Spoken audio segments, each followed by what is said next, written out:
La medición fue correcta. Lo que falló fue la realidad. Durante siglos, nadie sospechó que hubiera algo extraño en ella. La veíamos todos los días. La usábamos. La medíamos. La controlábamos. Pero había un detalle que no encajaba. Algo que parecía tan obvio que nadie lo cuestionó. Hasta que alguien lo hizo. Y cuando lo hizo, no encontró una explicación. Encontró un límite. Un límite absoluto. Uno que no depende del motor. No depende del impulso.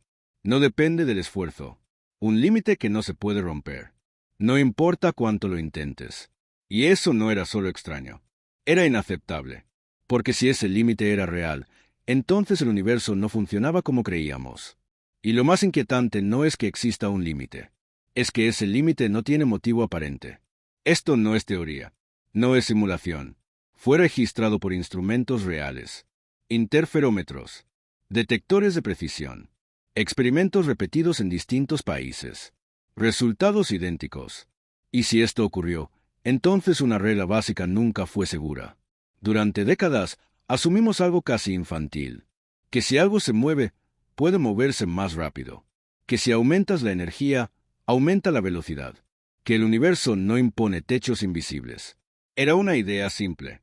Más fuerza, más velocidad. Más potencia, más rapidez. Siempre funciona así. En coches, en aviones, en proyectiles. ¿Por qué sería diferente aquí? Pero esa suposición tenía un fallo. Uno que no se veía a simple vista. Uno que no parecía importante, hasta que lo fue. Porque cuando empezaron a medir con más precisión, apareció algo incómodo. La luz no obedecía. No importaba la dirección. No importaba la fuente. No importaba el movimiento del observador. El resultado era el mismo. Siempre el mismo número. Como si alguien lo hubiera fijado. Como si fuera una frontera escrita en el código del universo. Y eso no tenía sentido. Si te acercas a algo, debería parecer más rápido. Si te alejas, debería parecer más lento. Eso es lo que ocurre con el sonido. Eso es lo que ocurre con cualquier cosa que viaja en un medio. Pero la luz no jugaba con esas reglas. No cambiaba. No negociaba. No respondía. Era como un sistema que no reconoce límites, excepto el suyo propio. Un depredador invisible que impone su territorio sin anunciarlo. Un error del sistema que nadie sabía cómo interpretar. Y aquí es donde todo empieza a torcerse.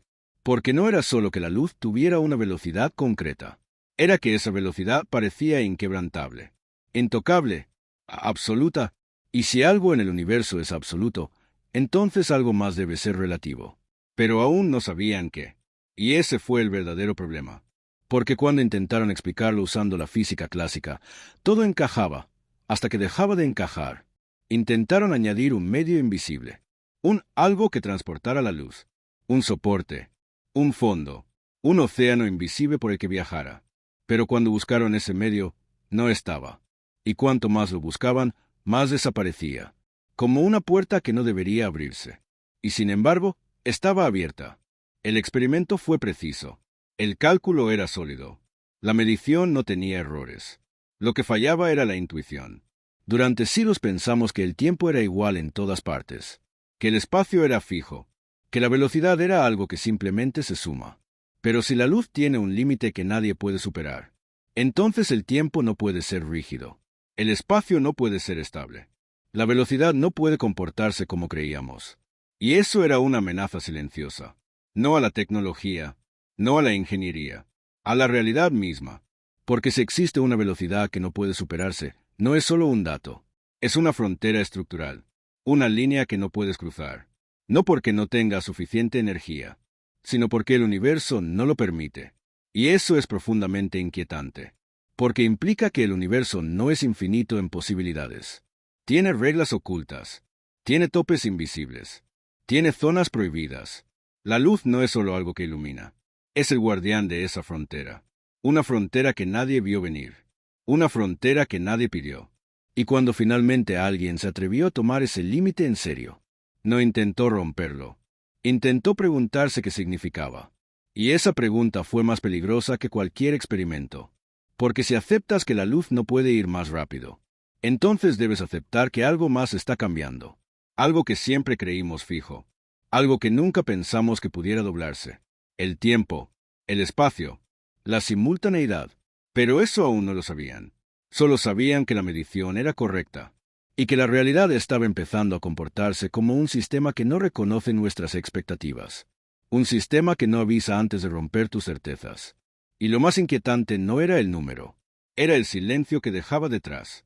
Porque cada vez que repetían el experimento, el resultado volvía exactamente igual, sin variaciones, sin concesiones, como si el universo estuviera repitiendo un mensaje.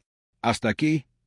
Y cuando un límite aparece en algo que creías ilimitado, no es el fenómeno lo que cambia, es tu comprensión del mundo. Pero esa comprensión todavía no había llegado. Aún estaban al principio.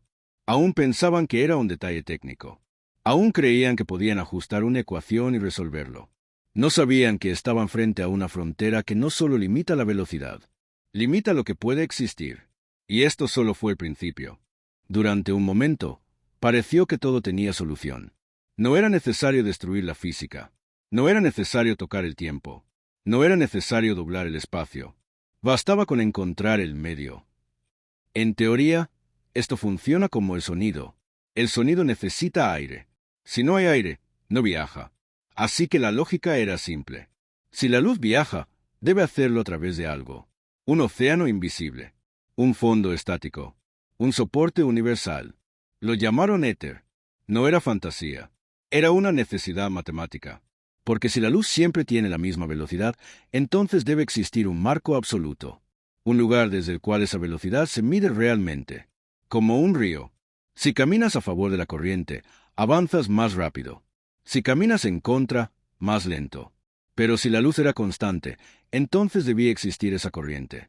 Ese fondo. Ese sistema de referencia universal. Todo parecía lógico. Incluso elegante. El universo tenía un escenario fijo. Las cosas se movían sobre él. Nada más. Y durante un tiempo, eso calmó la inquietud. Porque significaba que la física clásica seguía intacta. No había monstruos.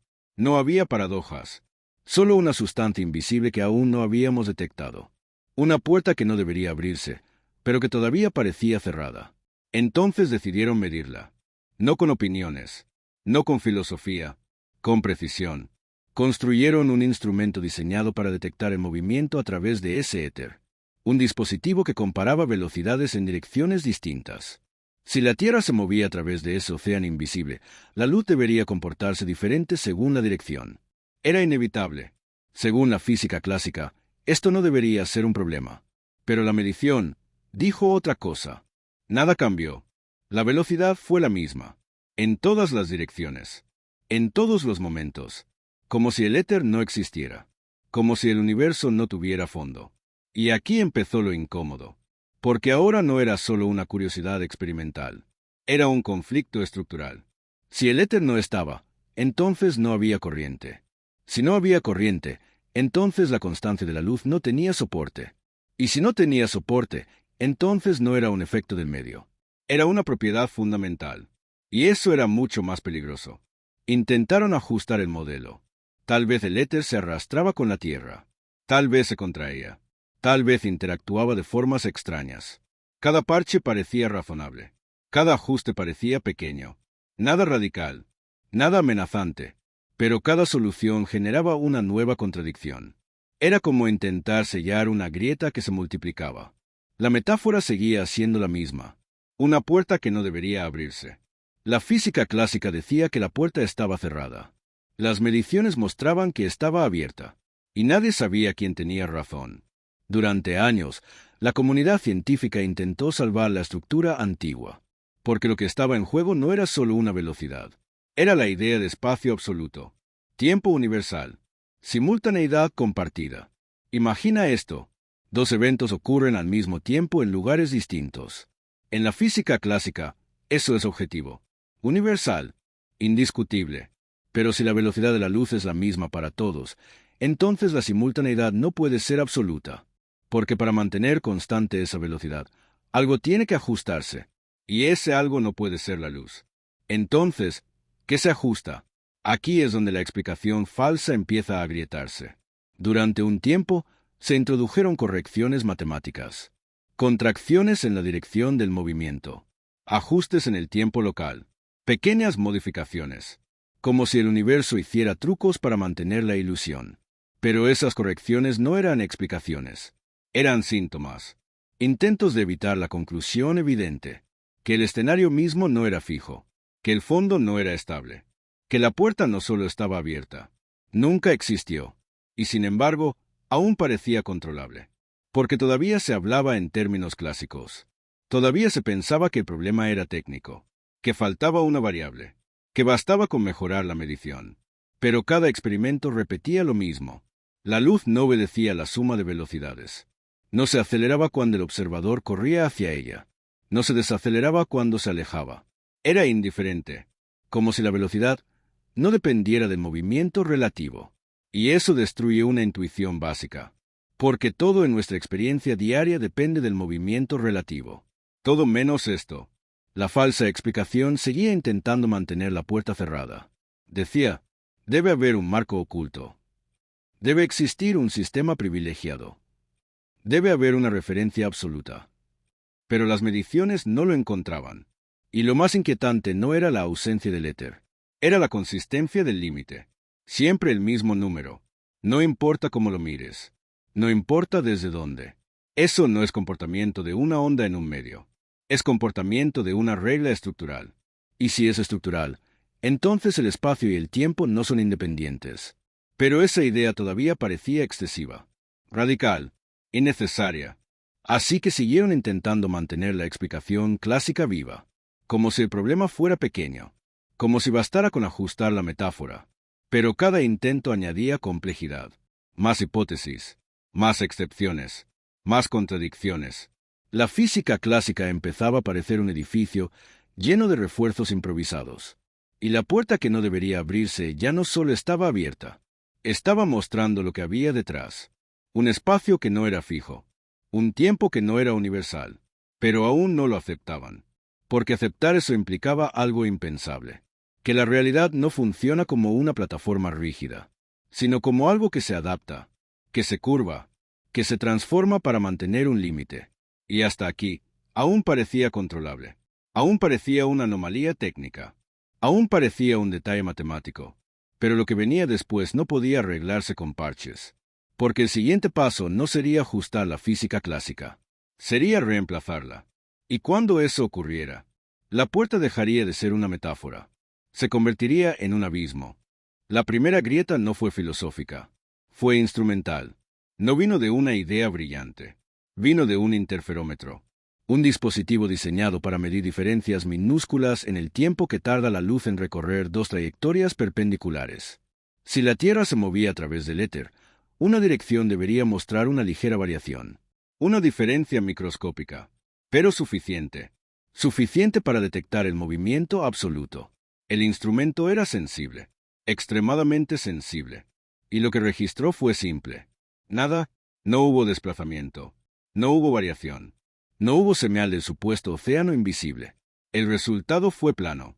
Y se repitió, en distintas épocas del año, en distintas posiciones orbitales, con mejoras en la precisión. Siempre igual. La velocidad de la luz no cambiaba. No dependía del movimiento de la Tierra. No dependía de la dirección. No dependía del marco de referencia. Esto fue registrado por interferómetros ópticos de alta precisión. Y se repitió. Pero no fue el único caso. Años después, los experimentos con relojes atómicos comenzaron a mostrar algo aún más inquietante. Relojes sincronizados, uno en movimiento, otro en reposo, comparados después, no coincidían. El que se movió marcaba menos tiempo. No era un error mecánico, no era fricción, no era desgaste, era una diferencia real, medible, cuantificable. El tiempo no avanzaba igual. Y aquí la puerta dejó de ser una metáfora elegante, porque ya no era una cuestión de velocidad constante, era una cuestión de tiempo variable. Si la velocidad de la luz es inquebrantable, entonces algo tiene que ceder, y lo que cedía era el tiempo. Pero eso destruye una intuición básica, que el tiempo fluye igual para todos, que es un fondo uniforme, que no depende de cómo te muevas. Sin embargo, los instrumentos mostraban lo contrario, y no eran solo relojes aislados. Se hicieron experimentos con partículas subatómicas, muones creados en la atmósfera superior. Estas partículas tienen una vida media muy corta, tan corta que, según la física clásica, no deberían llegar a la superficie de la Tierra. Y sin embargo, llegan. Detectores en superficie registraron cantidades imposibles. No era un fallo del detector. No era un error estadístico. Era consistente. La única forma de explicar su presencia era aceptar que, desde su marco de referencia, el tiempo transcurría más lentamente. No era una ilusión. Era una consecuencia. La velocidad de la luz no se rompía. Entonces el tiempo se deformaba. Y aquí quedó claro que los límites no estaban donde creíamos. No era la velocidad lo que se ajustaba. Era la estructura misma del espacio-tiempo. La metáfora de la puerta que no debería abrirse se rompió. Porque la puerta no llevaba a una habitación oculta. Llevaba a una arquitectura diferente. Una donde el espacio se contrae. Donde el tiempo se dilata. Donde la simultaneidad depende del observador. Eso no es una pequeña corrección. Es una demolición conceptual. Y aún había más. Experimentos con aceleradores de partículas mostraron otro fenómeno inquietante. A medida que una partícula se acerca a la velocidad de la luz, su energía aumenta, pero su velocidad deja de responder proporcionalmente. Se aproxima al límite. Se acerca, pero nunca lo cruza. No importa cuánta energía añadas. No importa cuánto impulso entregues. La partícula no supera ese número. Es como empujar algo hacia una frontera que se endurece. Como si el universo reforzara la barrera a medida que te acercas. Instrumentos en aceleradores registraron esta asimetría. Las ecuaciones coincidían. La energía crecía sin límite. La velocidad no. Ese techo no es técnico. Es estructural. Y eso elimina cualquier ilusión de control. Porque si existe una velocidad que no puede superarse, entonces existen regiones que nunca podrás alcanzar. Eventos que jamás podrás influir. Lugares que permanecerán causalmente desconectados. La segunda anomalía fue peor. No solo confirmó la constancia de la luz, mostró que el espacio mismo se contrae. Reglas medidas con haces de partículas. Longitudes físicas disminuyendo en dirección del movimiento. No por presión, no por compresión externa, sino por la estructura del espacio-tiempo. Aquí la física clásica dejó de tener refugio, porque ya no era posible sostener el modelo antiguo sin contradicciones internas. La suma simple de velocidades ya no funcionaba. La simultaneidad absoluta se evaporaba. Y lo más inquietante es que todo esto fue medido. No especulado, no imaginado, registrado, en detectores de partículas, en relojes atómicos transportados en aviones, en satélites en órbita. Los sistemas de posicionamiento global deben corregir estas diferencias temporales. Sin relatividad, el GPS se desviaría kilómetros cada día. No es teoría, es ingeniería. Y eso destruye la última defensa emocional. La idea de que esto es abstracto. No lo es. Vivimos dentro de esta deformación constante. El tiempo que experimentas no es universal. Depende de tu movimiento. Depende del campo gravitatorio. Depende del contexto. Y aquí la pregunta se vuelve incómoda. Si el tiempo puede cambiar, si el espacio puede contraerse, si la velocidad máxima es inquebrantable, ¿dónde termina este comportamiento? ¿Es el límite de la luz el único? ¿O es solo el primero que descubrimos? Porque si la realidad ajusta sus dimensiones para proteger un número, eso significa que la estructura del universo no es rígida. Es dinámica, adaptativa. Y eso tiene un costo. Un costo que no es solo conceptual. Es técnico. Es energético. Es humano.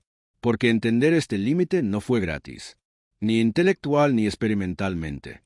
Y cuando se aceptó finalmente que el espacio y el tiempo no eran absolutos, la física dejó de ser una descripción cómoda del mundo. Se convirtió en una cartografía de fronteras invisibles. Y entonces apareció el costo. Aceptar el límite no fue un acto heroico. Fue una rendición. Durante siglos, la física había prometido algo tranquilizador.